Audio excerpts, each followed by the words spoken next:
చేతుల మీదుగా ఈ వేడుక జరగడం మాకు చాలా సంతోషంగా ఉంది. ఎప్పుడో మీ శ్రీమతి శివైక్యం చెందిందన్న కారణంతో ఈ ఉత్సవానికి దూరం అయ్యారు. 12 సంవత్సరాల తర్వాత మళ్ళీ స్వామివారి సేవకి మీ కుటుంబంతో పాటు వచ్చారు. బాధలో నాకు నేనే దూరం అయ్యాను, దేవుడికి దూరం అయ్యాను. కానీ మళ్ళీ ఈ ఉత్సవాలు జరిపించాలని నిర్ణయించుకోవడానికి కారణం నా కోడలు. నమస్కారం అండి. మీ అబ్బాయి వివాహం జరిగిన తర్వాత మళ్ళీ మీ మనసు దేవుడి మీదకి మళ్ళింది. స్వామివారికి సేవ చేసుకోవాలన్న సంకల్పం కలిగింది. ఈ సంకల్పానికి కారణమైన మీ కోడలు ధన్యురాలు.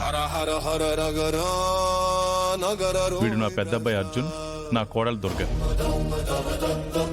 వాడు మా అబ్బాయి వరుణ్. నమస్కారం.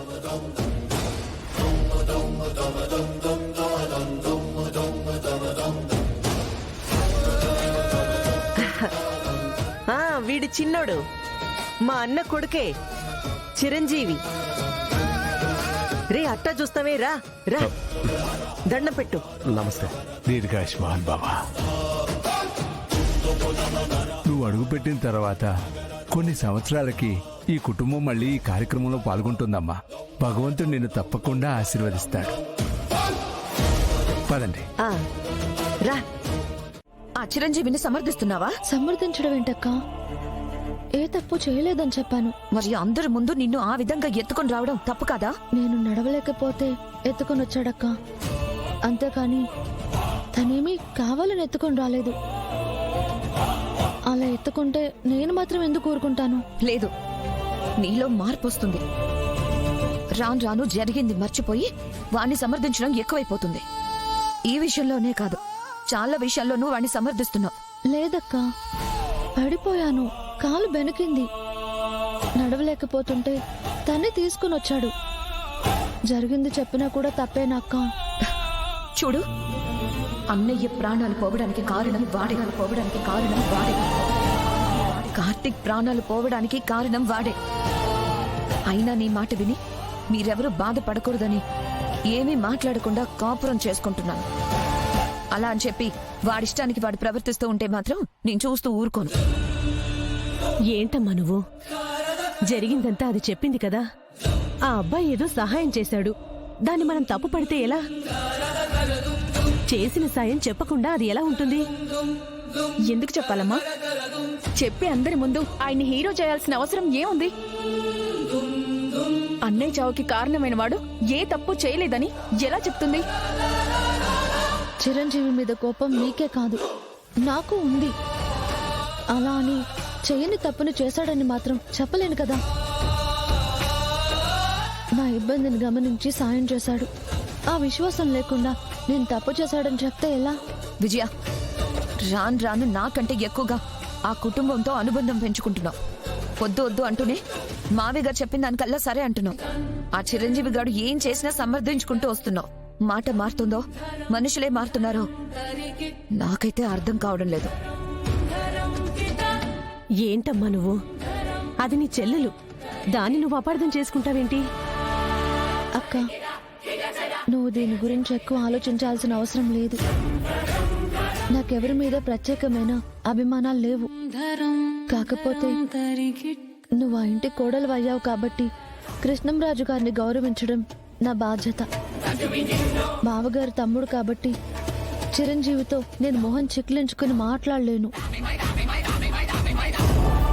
నేనేం చేసినా నీ గురించి ఆలోచిస్తానక్క. ఏదో అనుకోకుండా జరిగిన దానికి నువ్వంటే ప్రేమ లేదని, నీ గురించి పట్టించుకోవట్లేదని మాత్రం అనుకోవద్దక్క, ప్లీజ్.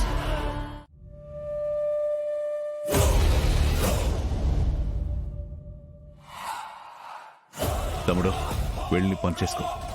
ఎక్కువ చేసావంటే తీసేయాల్సి వస్తుంది. ఏం తీసేస్తావు? నోట్లు సిగరెట్టా? నా కోసం నువ్వు సిగరెట్ తీయడం ఎందుకులేగానే? ఎవరు మందే? ఎప్పుడు చూడలేదా నిన్ను? నా గురించి తెలిసిన వాళ్ళకి నేనెవరో బాగా తెలుసు.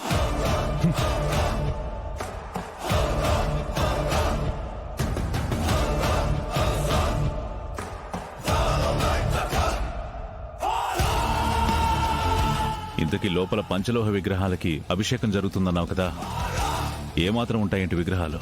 వాటికేమన్నా కోట్లలో ఉంటాయి.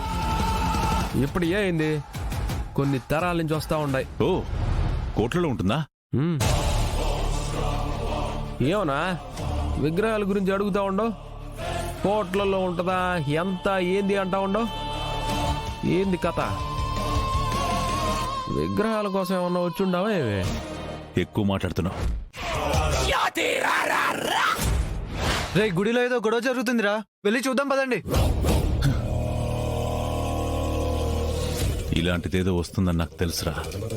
నా సెటప్ నేను చేశాను.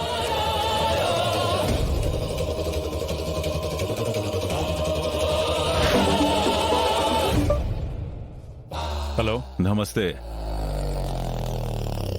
ఎవరు నువ్వు? నన్ను నేను ఇంట్రడ్యూస్ చేసుకునే టైం లేదు.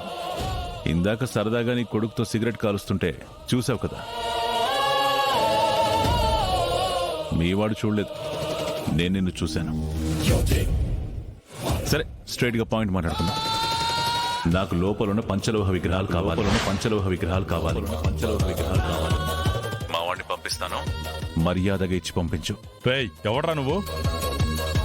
దేవతా విగ్రహాలు నీకివ్వడమేంట్రా? ఎలా కనిపిస్తున్నాను నేను నీకు? పెట్టారా ఫోను? Hello hello, ఆవేశపడకు. నేను చెప్పింది నువ్వు చేయలేదు అంటే నీ పెద్ద కొడుకు నీకు లేనట్టే.